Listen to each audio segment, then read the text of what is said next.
तो परिवार शुरू करने की प्लानिंग यकीनन एक बहुत ही एक्साइटिंग टाइम होता है ना? लेकिन इस सारे एक्साइटमेंट के बीच एक ऐसी सच्चाई है जिसे हम अक्सर नज़रअंदाज कर देते हैं, और वो है भारत में मैटरनिटी केयर का फाइनेंशियल साइड। तो चलिए आज इसी कड़वी सच्चाई को थोड़ा और करीब से समझते हैं, भारत में मैटरनिटी इंश्योरेंस के बारे में।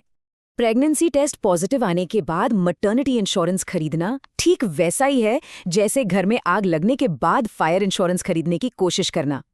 क्या बात कही है डॉक्टर प्रशांत ने। ये एनालॉजी इस पूरे मुद्दे को एकदम साफ कर देती है। मतलब मैटरनिटी बीमा में टाइमिंग ही सब कुछ है। जरा सी भी देर हुई तो समझ लीजिए मौका हाथ से गया। तो फिर इंश्योरेंस की असलियत आखिर है क्या? देखिए, ज्यादातर कपल्स जब फैमिली प्लानिंग कर रहे होते हैं तो एक बहुत ही आम लेकिन उतनी ही गंभीर फाइनेंशियल गलती कर बैठते हैं।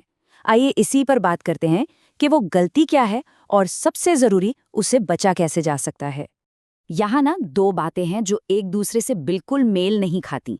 एक तरफ तो ये देखिए कि प्राइवेट हॉस्पिटल्स में डिलीवरी का खर्चा हर साल 10 से 15% बढ़ रहा है, और दूसरी तरफ एक बहुत ही आम सोच है कि अरे प्रेगनेंसी टेस्ट पॉजिटिव आएगा तब पॉलिसी खरीद लेंगे। बस यही वो सबसे बड़ी गलतफहमी है, और मैं बता रही हूँ इसी एक पॉइंट पर आकर अच्छी फाइनेंशियल प्लानिंग फेल हो जाती है। अब आते हैं उस एक चीज पर जो भारत में लगभग हर मैटरनिटी इंश्योरेंस पॉलिसी की सबसे बड़ी शर्त, या यूं कहें कि सबसे बड़ी रुकावट है, और वो है वेटिंग पीरियड। इसको समझना बहुत बहुत जरूरी है। तो ये वेटिंग पीरियड आखिर है क्या? इसे एक तरह का मैंडेटरी बफर टाइम समझिए। जिस दिन आपकी पॉलिसी इशू होती है ना, उस दिन से ये शुरू हो जाता है, और जब तक ये पीरियड खत्म नहीं होता इंश्योरेंस कंपनी प्रेगनेंसी से जुड़ा एक भी रुपया नहीं देगी। अब सवाल यह है कि भाई ऐसा क्यों?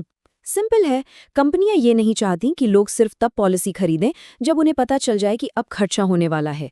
ये एक नॉन नेगोशिएबल रूल है। तो ये वेटिंग पीरियड आखिर कितना लंबा हो सकता है? देखिए, अगर कॉर्पोरेट ग्रुप प्लान है तो उसमें ये कम से कम 9 महीने का होता है, लेकिन अगर आप खुद कोई रिटेल पॉलिसी ले रहे हैं तो ये आमतौर पर 2 साल का होता है।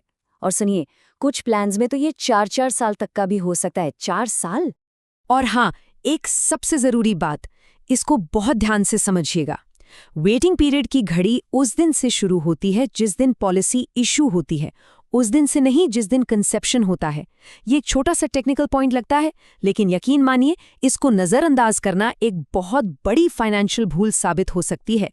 ओके, तो प्रॉब्लम की बात तो बहुत हो गई। अब जरा सोल्यूशन की तरफ बढ़ते हैं। मान लीजिए वेटिंग पीरियड खत्म हो गया, तो फिर एक अच्छी पॉलिसी में क्या क्या कवर होना चाहिए? इसे ही कहते हैं मैटरनिटी बेनिफिट।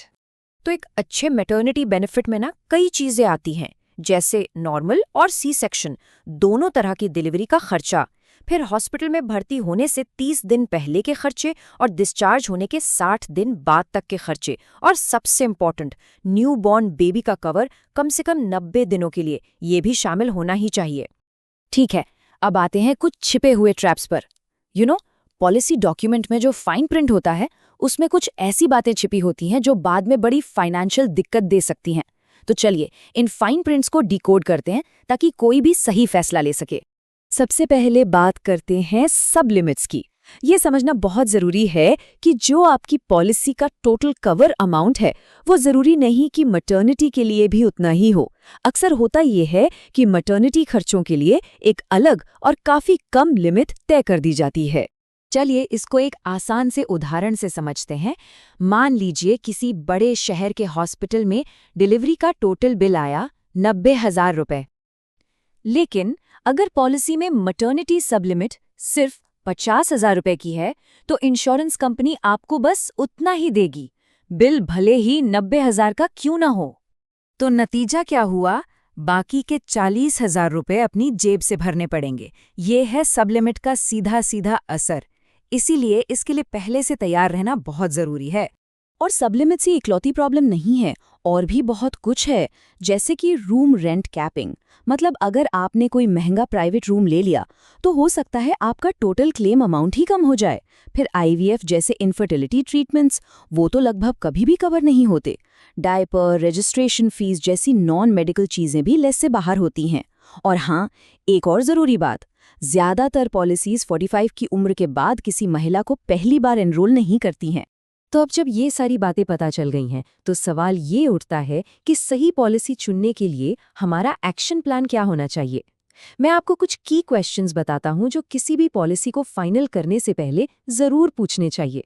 किसी भी पॉलिसी पर साइन करने से पहले ये 3 सवाल जरूर पूछें। नंबर 1, वेटिंग पीरियड कितना है? क्या ये 2 साल से कम है?